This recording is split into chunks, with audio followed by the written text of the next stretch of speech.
Sir big pass எல்லாரும் நினைக்கிறாங்க script ஈஸியா எல்லாரும் வந்தோடனே சொல்லிட்டாங்க சார் வெயிட் லாஸ் ஆயிட்டீங்களே உள்ள ரொம்ப டஃப் சார்.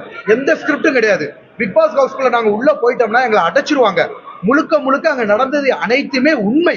ஓகேங்களா. நிறைய ரிவ்யூவர் வந்து தவறான செய்திகளை பரப்பி கொண்டு இருக்கிறார்கள். உள்ளுக்குள்ள நாங்க போனோம், சாப்பாடுக்கு தட்டுப்பாடு, கேம்ஸுக்கு தட்டுப்பாடு.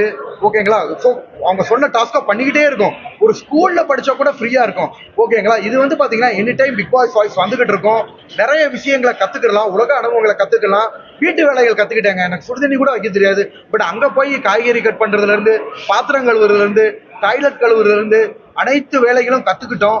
அது போக வந்து பாத்தீங்கன்னா வெவ்வேறு தரப்பு மக்களை ஒரே இடத்துல, வெவ்வேறு குணநலன்கள் உடைய மக்களை 20 பேர் ஒரு இடத்துல இருந்தா எப்படி இருக்கும் அப்படின்னு இயற்கையான உணவுகள், உணவு தட்டுப்பாடு, நம்ம எனி டைம் வேலை பார்த்துக்கிட்டே இருக்கணும். ஒரு வித்தியாசமான அனுபவமா இருந்துச்சு. பிக் பாஸ் என்பது ஸ்கிரிப்டே கிடையாது. நம்மள வந்து பாத்தீங்கன்னா பிக் பாஸ் ஹவுஸ்குள்ள அடைச்சிட்டாங்கன்னா எந்தவித ஒரு சமூக ஊடகங்கள், வலைதளங்கள் யாரையுமே நம்ம பார்க்க முடியாது, எதுவுமே தெரியாது.